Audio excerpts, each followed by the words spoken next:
Hi, welcome everybody. Welcome to our head office colleagues and welcome to our field colleagues in the field. Welcome to our second Lunch and Learn presentation from our Fuel It series. And we will be learning lots of interesting stuff today, for example, looking at labels and shopping smart. I have my cheat sheets to make sure that we don't forget anything. Bienvenue à tous nos collègues du territoire du bureau chef et du territoire.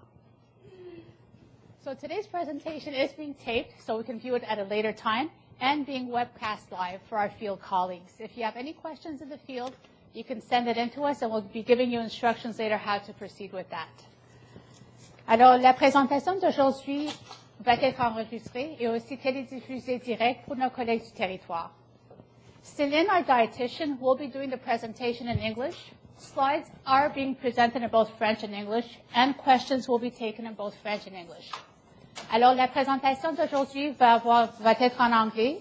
Les diapos sont en français et en anglais, et les questions seront prises dans les deux langues.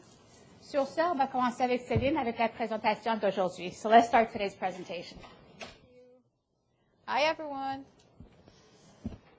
So today we're going to be speaking of something really important that will help you do smarter choices when you're going to your grocery and enlighten you more about how to pick healthier food. So the topic is look at the label and shop smart. Nutrition information on food label will help you make informed food choices, help you follow the Canada's Food Guide because it's based on that. It is required on most packaged foods, and it's based on the Health Canada's regulation. And knowing how to read that food label will really empower you. Okay, what do we find on a food label? I have something we call the nutrition fact, and I'm going to go over these one by one. I have the ingredient list, I have something we call nutrition claims, and then I have my health claims. Let's start with the nutrition facts. Almost all prepackaged foods should have a nutrition fact on them, but there are some exceptions. Some of them are fresh fruits and vegetables, raw meat, poultry, fish, seafood, food that are prepared in the store. So let's say you're going into the bakery items and they are really prepared in the store. It's not mandatory for them to have the nutrition fact on these products. Food that contain very few nutrients such as spices, coffee, beans, tea leaves, and alcoholic beverages. Okay, the nutrition fact table.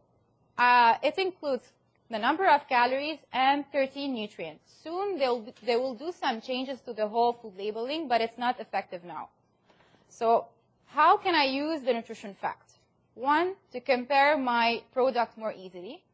Because let's say I have this, I'm buying pasta or macaroni, that sample label for macaroni and cheese, and I have two brands. So when I look at the nutrition fact of this product A versus product B, the table, the sheet will tell me which one is better. And today I'm going to teach you guys how to read that nutrition fact, how to read this table. So it will help me compare product more easily. It will determine the nutritional value of food because it's giving me how much protein, how much fat, how much carbohydrates, and the percentage daily value. I'm going to speak about that too. It will help me manage special diets. Let's say I'm celiac, I'm diabetic, I have hypertension. So I can focus on those nutrients that can be problematic for me when I look at this nutrition fact table and help me increase or decrease my intake of particular nutrients. I want to boost my fiber intake. I want to decrease my sodium intake.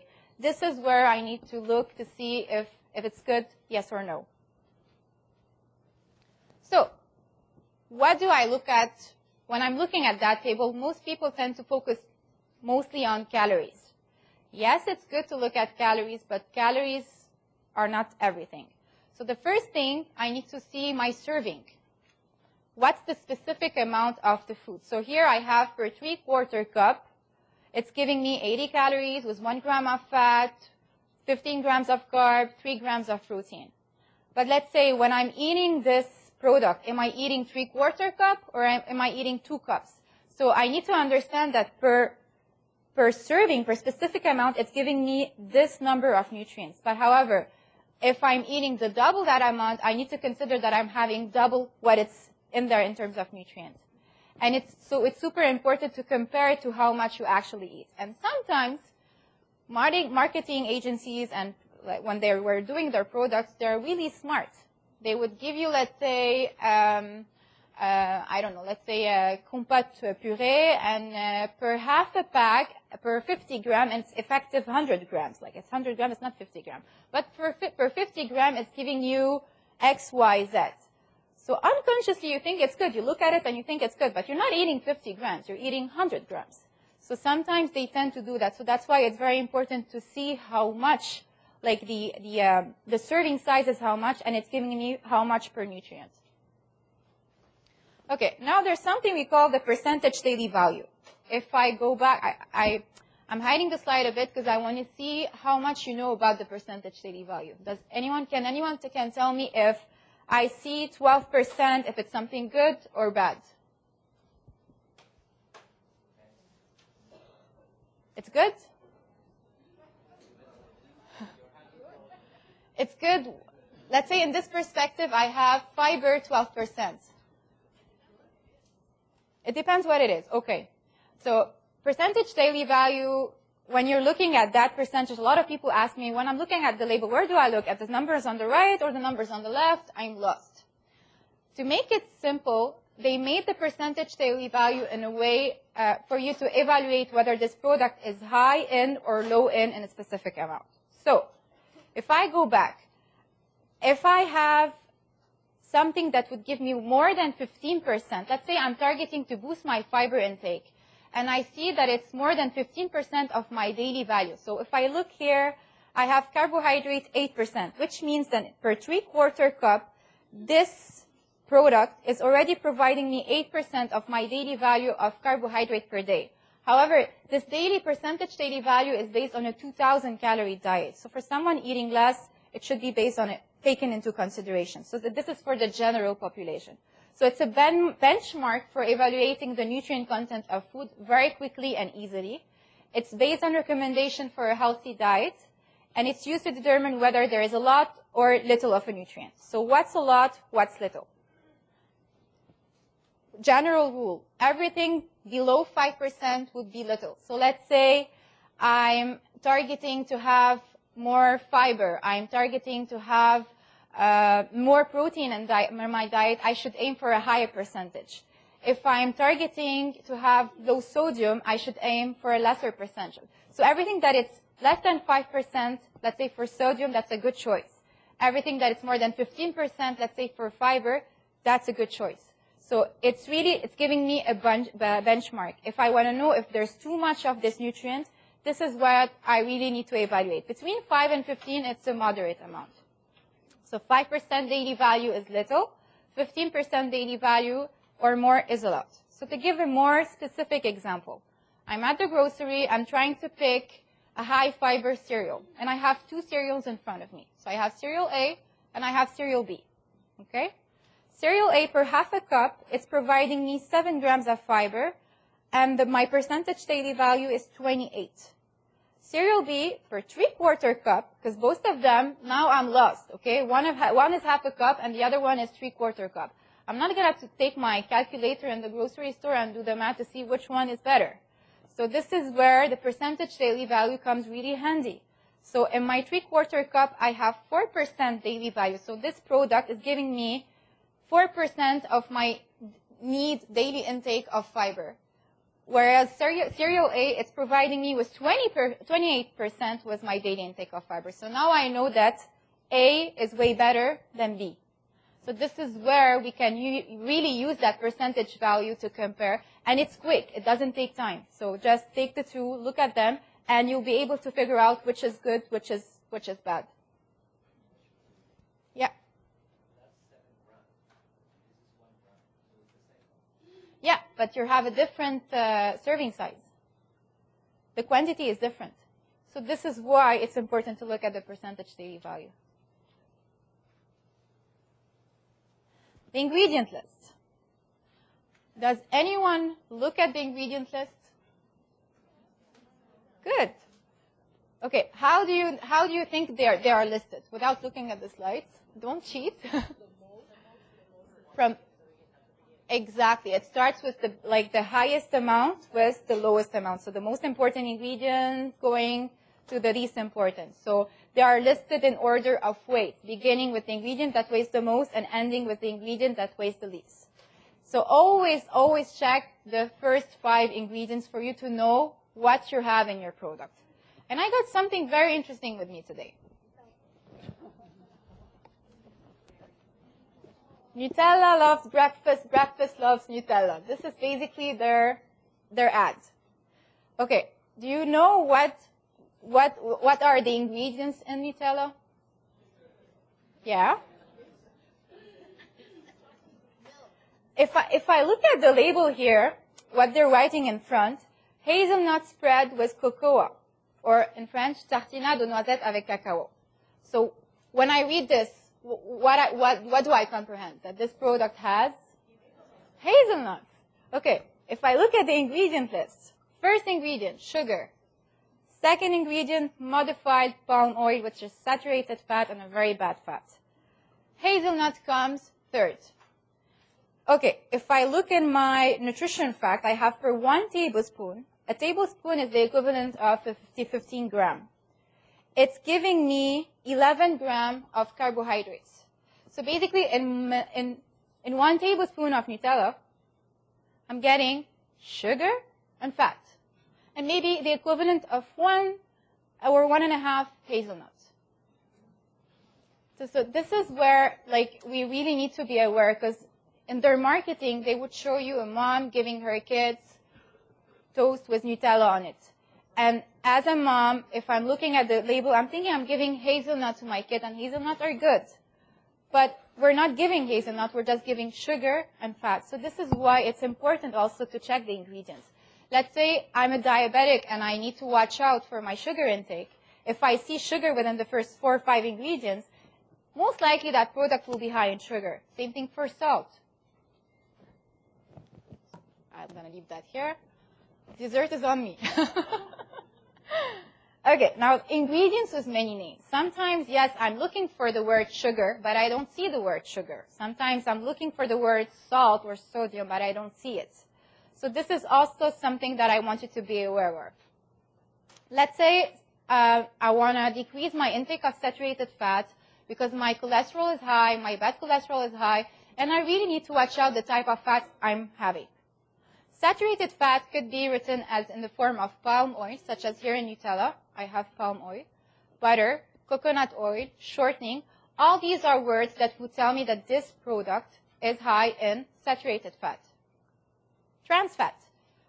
I don't know if I already explained that, but trans fat is really man-made fat.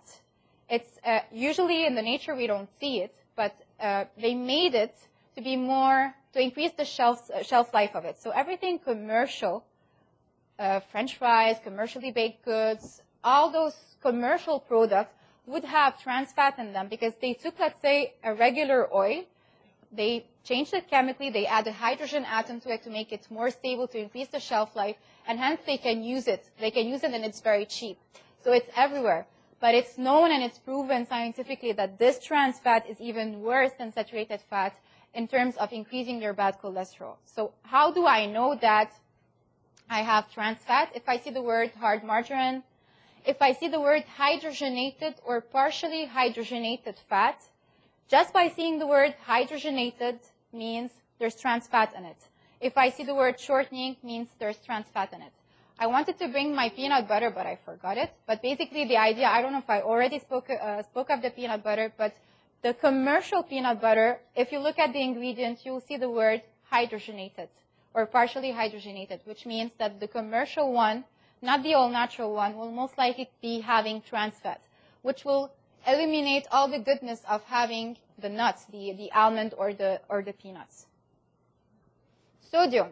If you see the word MSG, monosodium glutamate, if you see soya sauce, garlic salt, baking soda, onion salt, baking powder, all these are synonyms of sodium. So if I'm hypertensive, I want to watch out my sodium.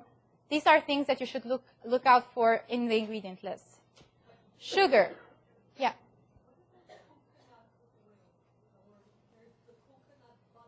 Coconut oil is saturated fat. I know. It's a bad question. Can we keep the questions at the end for just for the mic and okay. So sugar. Everything that ends in OSE, O's, means sugar. Sucrose, fructose, glucose, all of these means sugar. Corn syrup, cane juice, molasses. Sometimes people think that if they're having brown sugar, it's healthy. Brown sugar, honey, maple syrup, all of these are within the same category. And when you're having them, your body is digesting them in the same way as plain white sugar. So don't think that there's a difference. Even if it's coming from a natural source, sugar is sugar. And your body won't differentiate between honey and white sugar or brown sugar and white sugar. Now, nutrition claims. What are nutrition claims? These are regulated statements made when a food meets certain criteria. They are optional and may be found only on some products. I listed some of them, not all, the most important, and I put them in categories in terms of if you want to decrease the amount of certain nutrients or if you want to increase the amount of certain nutrients. So if you want to decrease, you want to search for the word free, low, reduced, and light. What's the difference between all of them? I know they sound confusing. When I was studying, they were confusing to me too. And when I was studying, I had a whole list of them. So this is a brief summary. When you see the word free, let's say fat-free, sugar-free, sodium-free, means there's barely of this nutrient in this product. If you see the word low, means there's a small amount, low fat, low sugar. There's still some sugar in the product, or there's still some fat in the product, but a small amount. Reduced, it's 25% less from the original product, from the similar product. And then light, it could be either reduced in calories or reduced in fat. Because sometimes you see on the labeling, light, but there's no light in what. It could be either reduced calories or it could be reduced fat. So if you're aiming at watching out certain nutrients, these are the words that you should be focusing on when you're looking at the label. Now, vice versa. If you want to increase the amount of specific nutrients, let's say vitamin C, fiber, potassium, all the calcium, all the good nutrients, these are the three listings that are mostly important. Source. If you see, like I said, source of fiber means it contains a significant amount of fiber. High or good source contains a high amount of nutrients. Let's say high in vitamin C. We'll see it on a specific juice. Means that this juice is giving me a good amount of vitamin C. And then if I want to really go high, very high or excellent source means it contains a very high amount of that nutrient. So these are the words: source, high or good source, very high or excellent source, if you want to target to increase specific amount of nutrients. And we have something also we call health claims. Health claims, usually the government have regulated 5 of them. And basically these claims are scientifically proven of how diet can affect your health and the reduction of certain risk factors. For example, a healthy diet low in saturated and trans fats may reduce the risk of heart disease. And then they name the food is free of saturated and trans fat.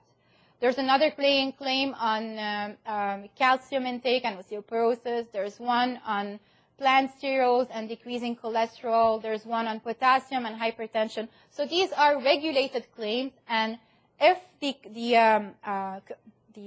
person making the product wants to put them, it should be true that this, let's say, it's free of saturated fat, and yes, saturated fat will decrease the risk. A low saturated fat diet will decrease the risk of having heart disease. So they are regulated and scientifically proven. And then finally, I have something we call general health claims. So these are made by third-party organizations, such as Health Check of the Heart Stroke Foundation, Menu Bleu, Selection, like stuff that we will find mostly in different groceries. And if we go to different groceries, depending on their brands, they all have certain healthier selection.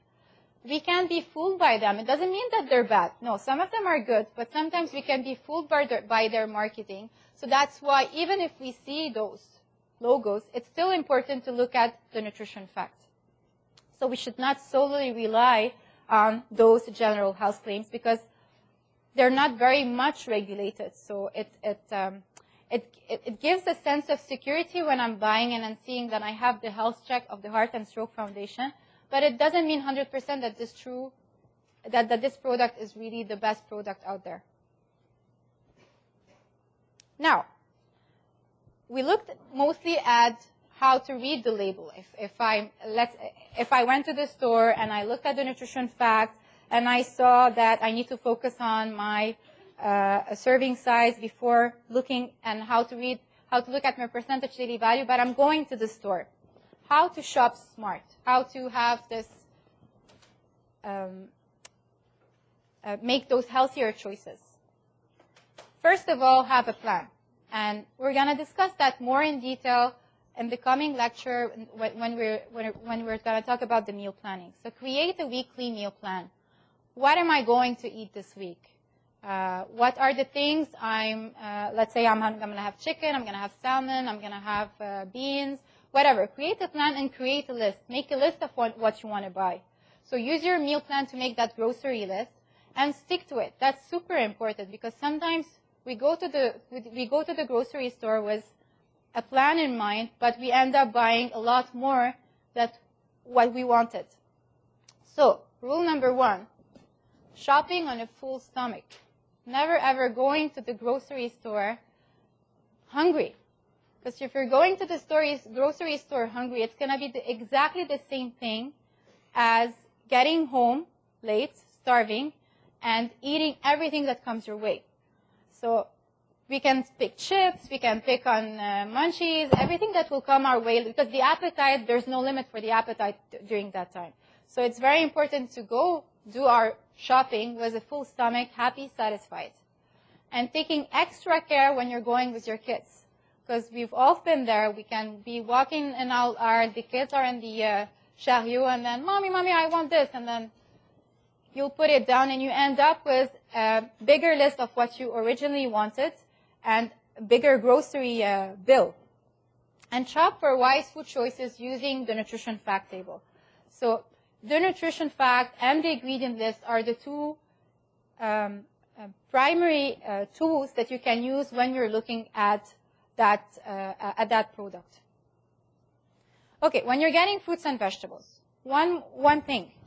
Keep in mind that if you're buying frozen, if you're buying fresh, or if you're buying canned, in terms of nutrition value, there's not much difference. So let's say if you're trying to cut down a bit on your grocery bill, and you want some berries, and berries are not in the season right now, so they're more expensive when you're getting them fresh. You're much better getting them frozen because it's gonna be less expensive, but you're still getting the same nutrient value. And sometimes the frozen fruits are even better than the raw fruit because frozen are picked and directly frozen, so all the nutrients are locked in. However, fresh, sometimes by the time it reaches the consumer, a lot of time has elapsed. But if you're buying, let's say, canned fruit, some canned fruit are packed in water, which is good, but some of them are packed in syrup. So syrup equals sugar. So let's say you're getting those canned fruit packed in syrup, make sure you rinse them to decrease that amount of sugar. Same thing for vegetables. If you're getting canned vegetables, most likely there will be a lot of sodium in those canned vegetables. Everything canned in general will be high in salt. Again, rinse them.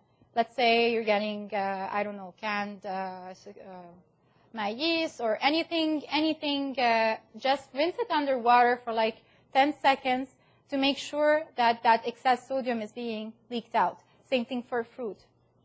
If you're buying juice, a healthy juice will have keywords such as 100% pure fruit juice, unsweetened, and no sugar added. If you're seeing the word concentrated, means it's really high in sugar.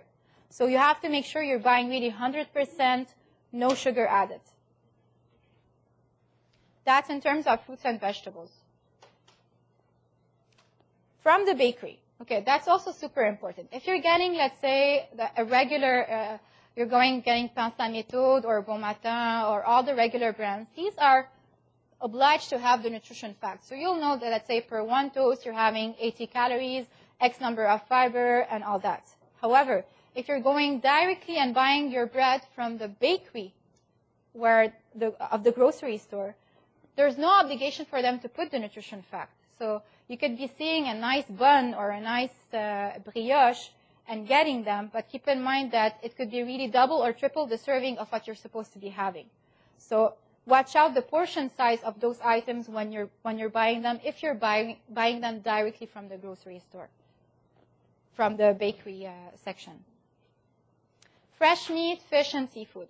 Always, always, always, when you're buying them, go for the lean ground, which is 10% or less fat, or extra lean, which is 7.5 or less fat, in terms of beef, poultry, lamb, and pork. And choose less the regular ground, which contains more fat. And if you're getting something that has visible fat in it, trim that visible fat. You don't need it.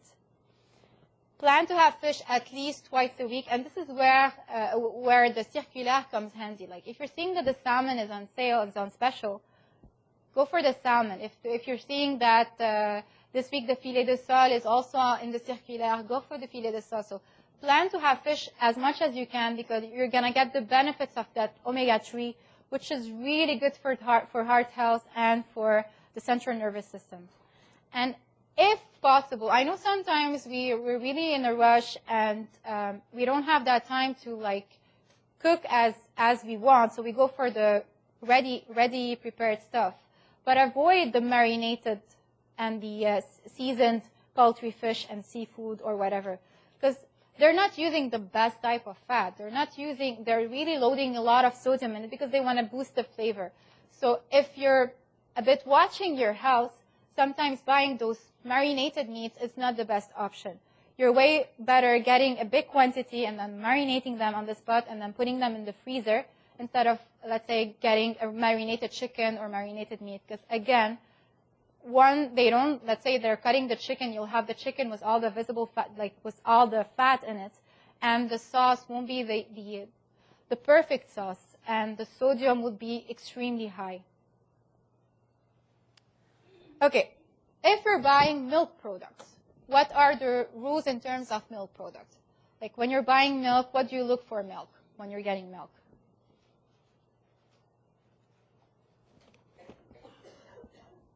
What's the good thing about milk products? Sorry? Calcium, yeah.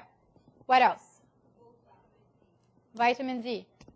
Especially here in Canada, it's super important. All of them are, they are mandatory fortified with vitamin D. Okay, so when I'm looking at milk products come from it's animal origin. So normally it will be high in saturated fat. So that's why for all adults, and even for kids above the age of 2, we recommend milk 2% or less. Well, for kids, it's not going to be skim milk, but basically 2% or less. Because that way, with the 2%, you're still getting the same amount of protein as you're getting from the high-fat milk. And you're still getting the same amount of carbs, but you're decreasing your calorie intake and you're decreasing your fat intake, your saturated fat intake. So you should always aim for 2% or less. In terms of cheese, it's 20% or less. Doesn't mean that every once in a while I can have a blue cheese or a brie. Let's say I'm having a cheese and wine over. I'm not going to get them just mozzarella and that's it because it's 20% less. No. But if you're having cheese on a daily basis, like going for cheeses that would be, let's say, light cheddar or mozzarella are better option than the high-fat versions because they will give you a lot of saturated fat and a lot of calories. And in terms of milk, just one notion about like almond milk. I know also it's a trend. If you're trying to boost your protein intake, almond milk is not the best source because it's not very high in protein. So unless if you want to switch for another thing than milk, maybe fortified soy beverages, that would give you a bit the same equivalent amount of protein than the regular milk, but or every now and then almond milk. But if you're trying to boost your protein or have protein at every meal and just replacing milk with almond, keep in mind that it's not the same amount of protein. Grain products. Okay, usually grain products, it connotates fiber, it connotates sugar, it connotates carbohydrates in general.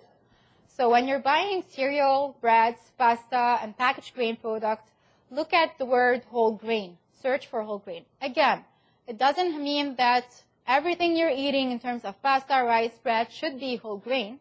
No. But if at least 50%, half of your energy intake of those whole grains, the grain product is coming from whole grain, that's a very good thing, because not only they're loaded with fiber, but they are loaded with a lot of good vitamins and minerals, a lot of B vitamins, a lot of good minerals such as magnesium, selenium, and all of these are excellent for brain health. They really help fight decrease in anxiety, depression. They're really good for the central nervous system. So you're getting all the benefits of that whole grain. Whereas when you're just having the white version, you're just getting flour with sugar, and that's it. One notion. If you see the word sugar-free, doesn't mean carbohydrate-free. Again, now Nutella is not my best example, but I have the, because I have the nutrition facts. So when I look at the section where I have my carbs, I have carbohydrate, 11 gram, and then under carbohydrate, I have fiber, and I have sugar. Sometimes in my product, I could look and see that there's 0 gram of sugar, but still I have, let's say, 5 or 6 gram of carbohydrates. Because carbohydrate is a group that has sugar in it, but it's not sugar. In carbohydrate, I have my starch group, I have my fiber, and I have sugar. So let's say if I'm diabetic and I'm watching out my sugar and my carbs intake in general, and I see that this product is sugar-free, it doesn't mean that it's 0 carbohydrate. It could have carbohydrate in it. Another thing that a lot of people mistake is the word no sugar added. So yes, I'm eating, a chocolate pudding, but it doesn't have sugar in it. It's written no sugar added. Or I'm eating a compote or an applesauce or whatever, but it doesn't have sugar. It's marked no sugar added. No sugar has been added, but there is sugar in the product. Like they kept the sugar in the product, but they didn't add more sugar to it. So if you look at the nutrition fact, you could still find some sugar. Like it could be 10 grams, 5 grams, or whatever. And last but not least, fat-free doesn't mean carbohydrate-free. If you're going to the store and you see the word fat-free, it's not automatically the best product. And even sometimes, the fat-free could contain as many calories as the original product, because just imagine removing the fat. There's no taste. They need to compensate for that lost taste with some other nutrients. It could be either salt or it could be sugar. So again, fat-free doesn't mean carbohydrate-free, doesn't mean sugar-free. So in terms of, if you look at the table, in terms of fiber, try to have, when you're looking at the nutrition fact table and under carbohydrate and fiber, aim for those products that will give you more than 2 grams per serving. For pasta, more than 4 grams. And if cereals, in terms of sugar, because most cereals will have sugar in them. If it's a cereal that has fruit, a mixed fruit with it, it should be ideal less than 10 grams of sugar. If it's a regular cereal, it should be less than 5 grams of sugar and aim for more than 3 grams of fiber. This is how you know you're getting a good cereal. Prepared food. Sometimes these can be really handy when you don't have the time to cook. But unfortunately, they are really high, most of them. Now they are trying to make healthier choices, but most of them will automatically be high in sodium, because the shelf life is really like, if you look at the shelf life, it won't expire, let's say, next week. The expiration date might be in a month or 2. And all those additives that they are putting within this product is making the shelf life more prolonged.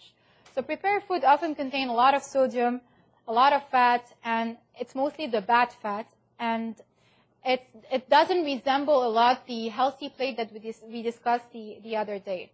Some of them now, they are trying to add more vegetables. They are trying to have a meal that will resemble more the healthy plate, but still it's not the best option. So Canadians should aim for less than 2,400 milligrams of sodium a day. If I give you an example, one serving, which is 8 ounces of a regular frozen entree, may provide up to 1,000 milligrams of sodium per serving. So that's basically half, like in just one packaged food. And sometimes it's half of the serving 1 milligram. So if you're having it all, we're already at 2,000 milligrams. So just to give you an idea of how high the sodium is in these products. So the general recommendation, if you're getting them, fat should be 12 grams or less in frozen meals, salt 600 milligrams or less, and you would find some, but you have to really look at the nutrition facts. And protein, it should be 15 grams or more. And that's a big problem in most of the frozen meals, is that they don't have enough protein in them. And if you don't have enough protein, it won't give you that long-term satiety, and you would want to eat later on during the day. And in terms of, if you're buying a frozen soup, in terms of fat, it should be 3 grams or less, and salt, 650 milligrams or less. And now all the like Campbell's and all the brands of soup, they are trying to have a healthier choices, because when they started installing, the government had something we call politique alimentaire in all their cafeterias and all the like public sectors. So they forced a certain change in all the cafeterias and menus. And among the changes were really the sodium intake and those frozen or prepared items. So all those companies had to rechange their menus and decrease the sodium intake, because sometimes in half a cup, we could be having 800, 900 milligrams of sodium in a soup, just with the soup. So they are doing some changes, thank God. So sodium, look for labels labeled no salt added. And food labeled sodium-free should usually have less than 5 milligrams of sodium in a serving. That's good. But in general rule, everything that is less than 200, it's a go. Moderate amount between 200 and 400, and everything more than 400 milligrams. That if you're not looking at the percentage daily value, if you're really focusing on the number, means that this product is high in salt. Now, tips to save some money on groceries. Because especially nowadays, everything is becoming more expensive. Everything is increasing. So it's important to take note of that. Again, eat before you shop, because it's statistics and it's shown that for those who goes on an empty stomach, their grocery bill is higher than those who don't. Shop for sales. Check out flyers, coupons, and websites for deals. Create your meal plan and shopping list around these foods. It's very easy, like if you're getting your circulaire, and you'll see there's a lot of special. From these special, inspire yourself to make your plan for the week. Stock up on lower sodium canned goods when they are on sale. Let's say you see, I don't know, canned tuna, canned water, or canned vegetables that are on special. Get them. They have an extended shelf life, and put them in your stocking pan, and it could last. Use beans, lentils, and other legumes more instead of meat, because it's a cheap way of getting your protein intake and decreasing your fat intake, and even reducing your grocery bill, because meat, especially red meat, is becoming also very expensive. Buy only what you will use. Buying in bulk may lead to waste. Freezing meat, poultry, fish, and bread to extend their shelf life. Okay, sometimes we go to Costco. And this is where the miracle happens. We have in mind that we want to get just this, and we end up with a $300, $400 bill on the cashier, because, yeah, we saw that, not just in terms of food, like we saw that, I don't know, Downy is on special, yay, I'm going to get 3 Downies. And then I saw that this bread, this package, or the yogurt or whatever, I'm going to get them. And sometimes their shelf life is not that high, so I end up throwing them, but I thought to myself, yes, it's maybe less expensive if I get the 3 instead of getting the 1, but eventually my bill will be higher. So get what you need, but everything that you can freeze and it's on special, get it, because the shelf life will be extended. So let's say you go and you see there's a kilogram of salmon on special, get it, freeze it, like cut it in pieces and freeze it. Compare prices. Store brands product are often less expensive than brand names only. I'm not going to mention the name because it's, but basically I know for a fact that, let's say I take a specific brand bread and I take a store brand, same supplier, same nutrition fact, same everything, but the regular brand will be more expensive than the store brand. So sometimes we think maybe it's less nutritive or it's different. It's not.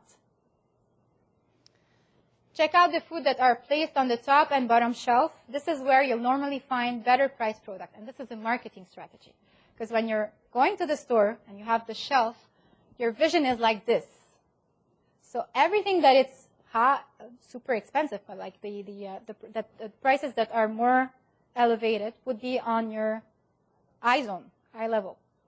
But everything that will be on top and on the shelf life will be less expensive. So try to take a look at that next time you go to the grocery store. Buy fresh vegetables and fruit when they are in season. They're usually less expensive at this time, and freeze extras for later. It's super easy to freeze fruits and vegetables. And choose frozen vegetables and fruit when fresh produce isn't in season. They are affordable and nutrition options. So the take-home message is really shop smart, eat smart. It will be a healthier you. Thank you. I told you I'm going to be smart. So do we have questions for Celine? Those in the field, we're having some technical issues, but if you have your questions, send them to me, and we'll get the answer. We'll have Celine answer the question, and we'll send it back to the field. For head office, are there any questions? We have the mics going around. Hold on. The question is bio-vegetables. Is there a benefit to buying bio or organic vegetables? Yes and no. Yeah, that's the issue, because sometimes it's not really bio. Sometimes you're paying more. You have people that have really severe allergies and sensitivities, and they really have to avoid all the possible pesticides and things that might be present in the fruits and vegetables we're getting. So these people go for those bio and organic. But when you're seeing the word organic or bio, it doesn't necessarily mean that it's a better option or a healthier option. So it's really a choice. It's a choice, but again, and from my point of view, everything we're eating, unfortunately, doesn't have the best nutrition, because the fish we're eating is contaminated. The meat is eating also. Everything is bad. So if we're going to focus on, no, in a way, we're not like our ancestors when you're picking everything from the ground and you're having it. There's a lot of processing going on before you're getting your meat on your plate. But again, should we be that picky? I'm not sure. If there is a certain sensitivity or allergy in terms of whatever in the fruits and vegetables, going for the organic but making sure you're really getting organic is a good thing. But for me, paying more for organic just to get organic, no. Any other questions? Yeah, one. Harvey has one. Farmed fish versus non-farmed fish. Wow. Farmed fish versus non-farmed fish. Yeah. Yeah. Again, because there has been a lot of controversy on that. Mercury content, high-level toxicity. The answer is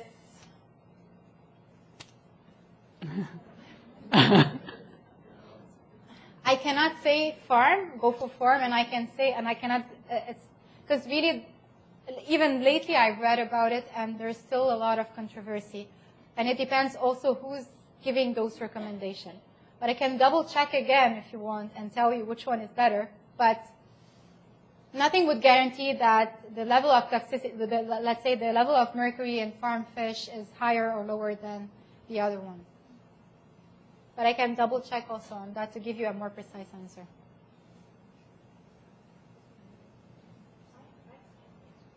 I have a question. When reading sugar, on the label. Sometimes you'll see sugar 0, and then you'll see sugar alcohol 18, for example. What's the difference between those two, sugar and sugar alcohol, or poly something? There's no labeling of sugar alcohol on the. I've seen it. It'll say sugar, let's say 2 grams, and it'll say sugar alcohol under the sugar. It'll say it's often like 3 times the same amount. So it'll be 1 gram, and it'll say 3 grams. Yeah, for diabetic, they should consider those sugar alcohol. They should take them into it. So you count them in terms of your total carbohydrate intake. However, since you mentioned that point, fiber, you don't count it. Let's say you have 30 grams of carb and 5 grams of fiber. In order for you to know the total amount of carbohydrate that you're getting, it's going to be 30 minus 5. So it's 25 grams of carbohydrate in total. But sugar alcohol, you do count them. I'm not diabetic. I was just wondering, what does it mean? So if I see sugar alcohol 18 grams, should I be concerned?